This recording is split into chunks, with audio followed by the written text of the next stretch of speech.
সুবলকে নিয়ে আজ রাধাকুণ্ড তীরে যাত্রা করেছে। আর এদিকে রাধা রানী কি করেছে জানো? সকালে বেলায় আমার নদীর গোবিন্দ গোষ্ঠ গোছানো গিয়েছে, সিংহার দাঁড়িয়ে করে যখন গিয়েছে আমার প্রাণ বধুর বদন আমি দর্শন করতে পারি না। ভালো করে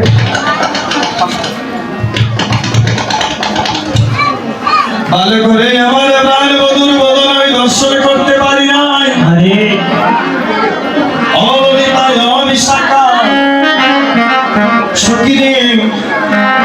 কিন্তু জানিস সকিরে, এই মধ্যাহ্ন বেলায় আমার প্রাণ কেন উৎসাহ? হয়তো আমার প্রাণ বন্ধু ভালো নয়, আমার প্রাণ বন্ধু যদি ভালো করে অসখী, তাহলে তো আমার প্রাণ এমন করতো না।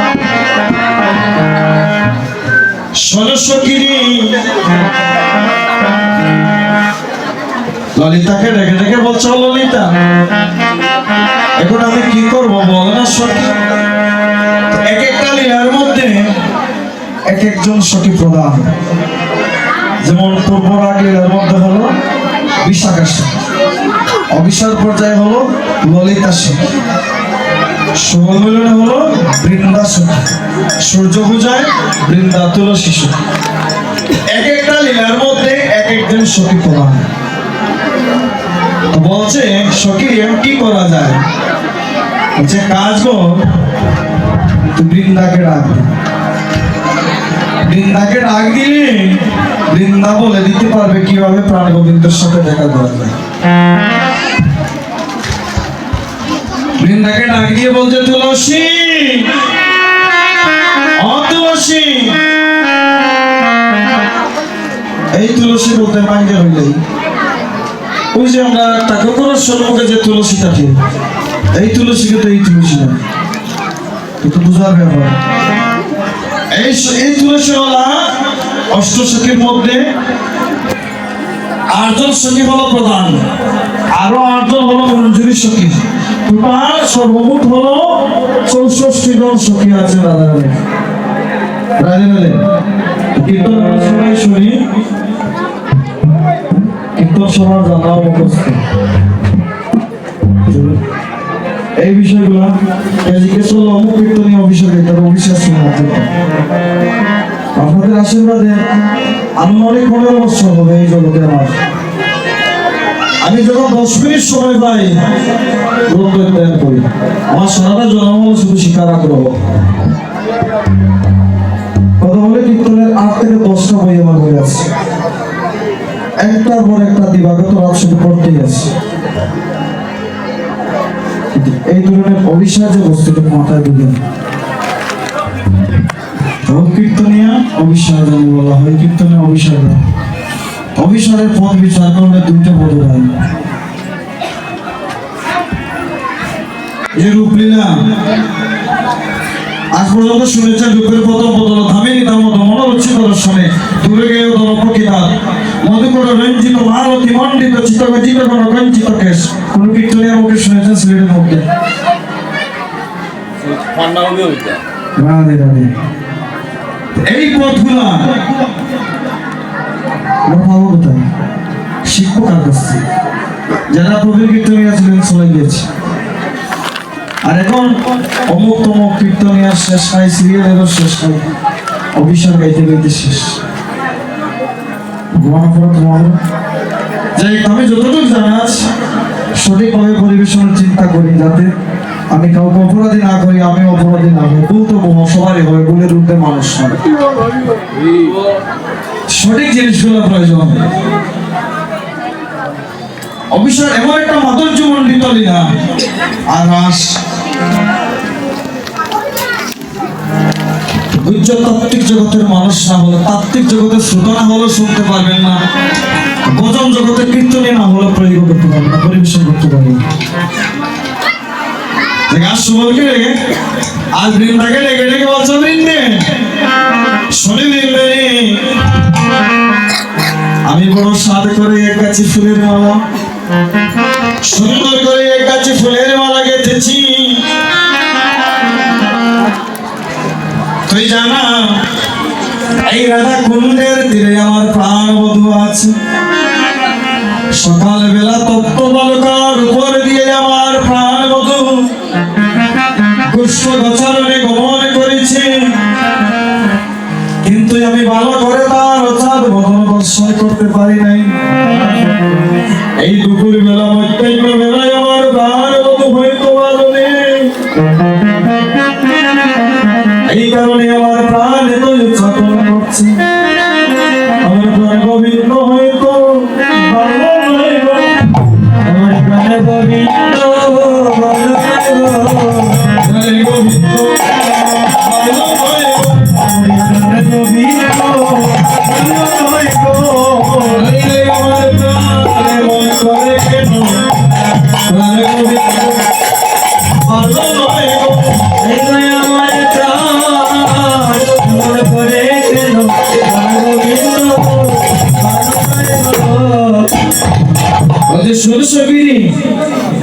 চৌম্বক ফুলের মালা গেঁথে সেই মালাটা নিয়ে আমার গোবিন্দের গলে পরিয়ে দেবে, আর গোবিন্দের গলে যদি পরিয়ে দেস তাহলে আমার কথা মনে পড়বে, আমি বুঝতে পারবো আমার প্রাণ গোবিন্দ ভালো আছে। বৃন্দা যাচ্ছে, ওরে বৃন্দা দেবী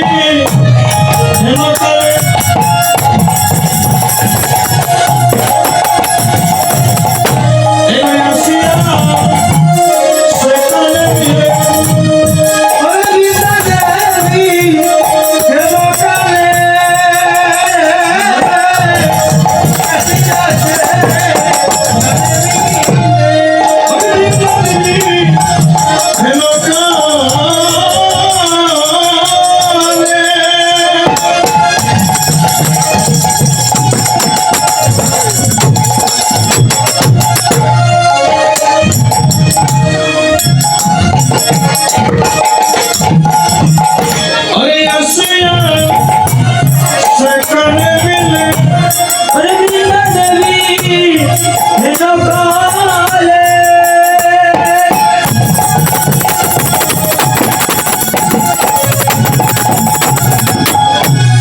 এই আসিয়াছে কানে মিলে এগো সম্পর্কে মালা করে করি ওরে তোমাকে করে করি এগো সম্পর্কে মালা করে করি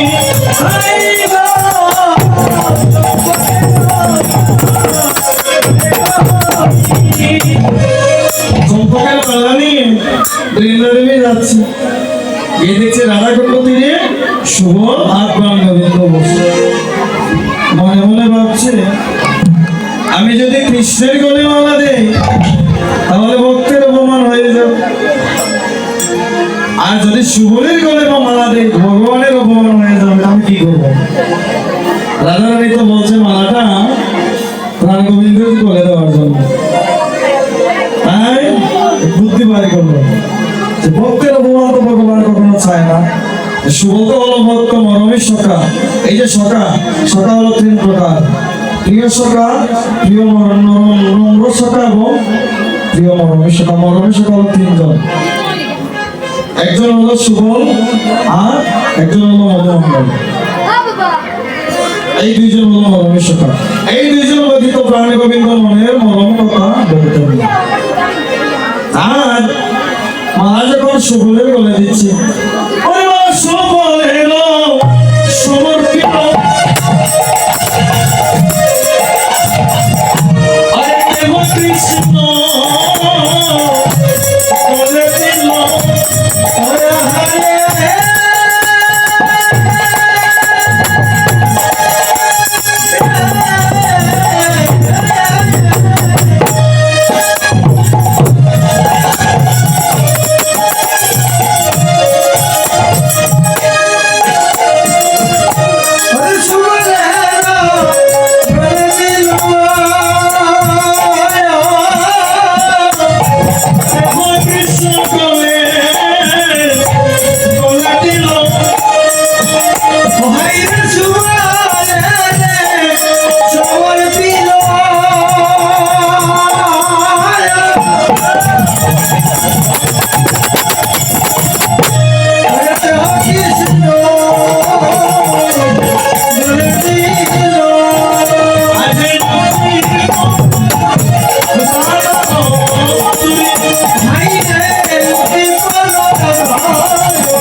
শুভ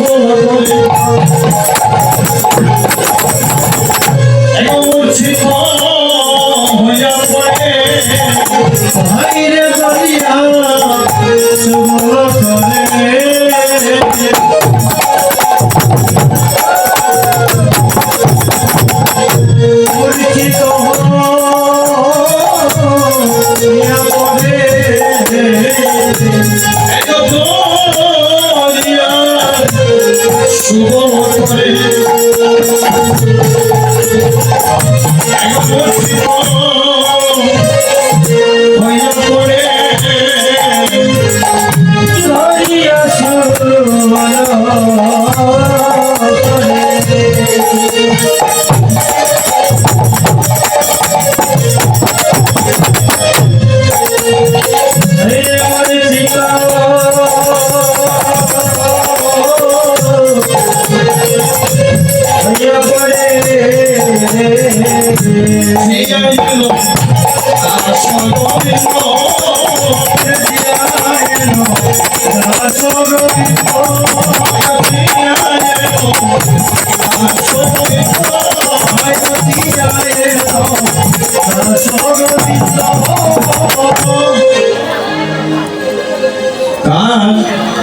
মালা যখন দিয়েছে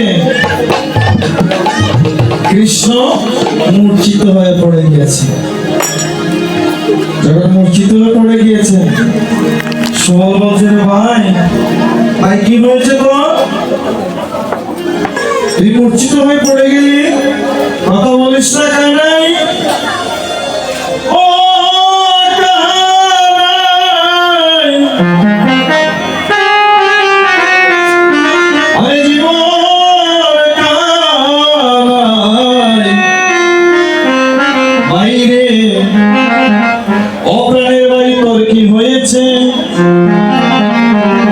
তুই কেন মূর্ছিত হয়ে পড়ে গেলি রে কামাই?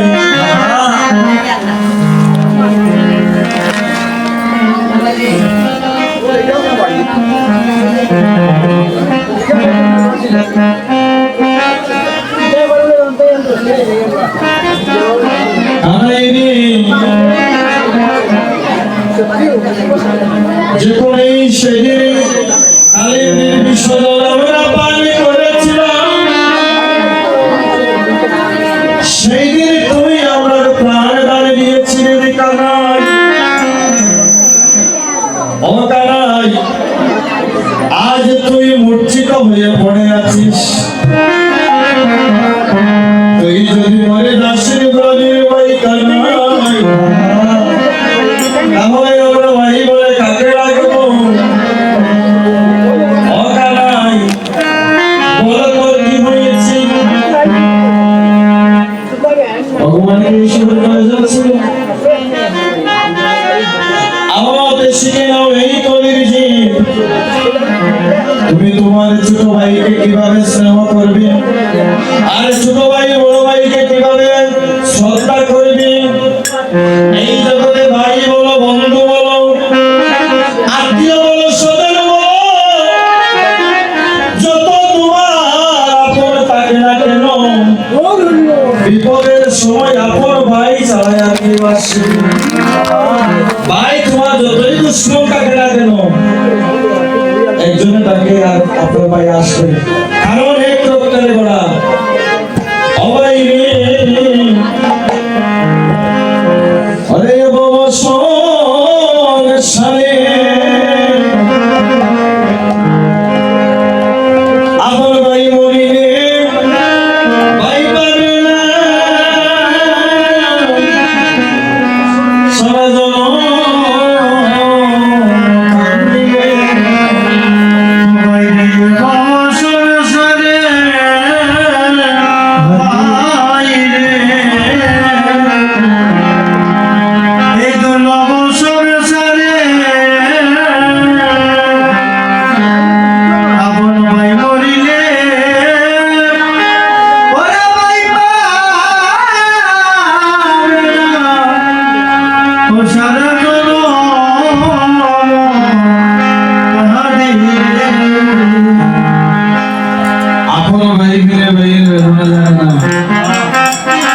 অনেক সংসারে আছে ভাই ভাইয়ে মিল নেই, তাদের চরণে ধরে বলবো।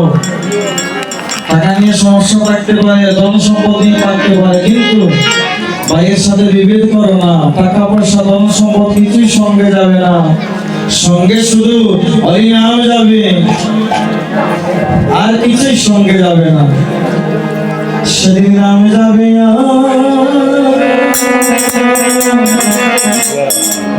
হরে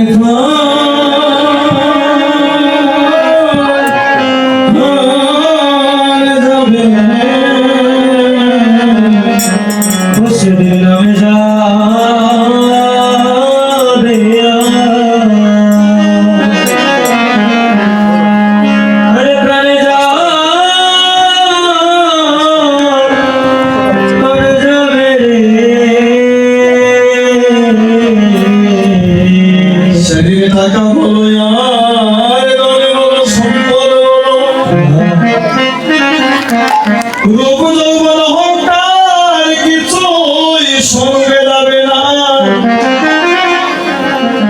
সেদিন সঙ্গের সাথী শুধু এই নাম মায়ারূপী বিশ্ব পান করি। অতর দিনে দিনে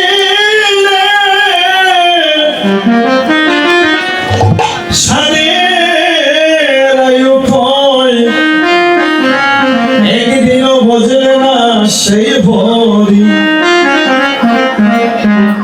ওই মন এখনো সময় আছে, বসে না গিয়ে গুরুর কাছে, গুরুর কাছে বসে বসে প্রেমে তত্ত্ব জানিস। এই সাধন ভজনের প্রণালী গুলা যারা যার গুরুদেবের কাছ থেকে জেনে নেবেন, সদ্গুরুর কাছ থেকে দীক্ষা নিলে গুরুর বীজ মন্ত্রে হৃদয়ে যদি প্রবেশ করে সঠিকভাবে পালন করেন, অনেক অমঙ্গল থেকে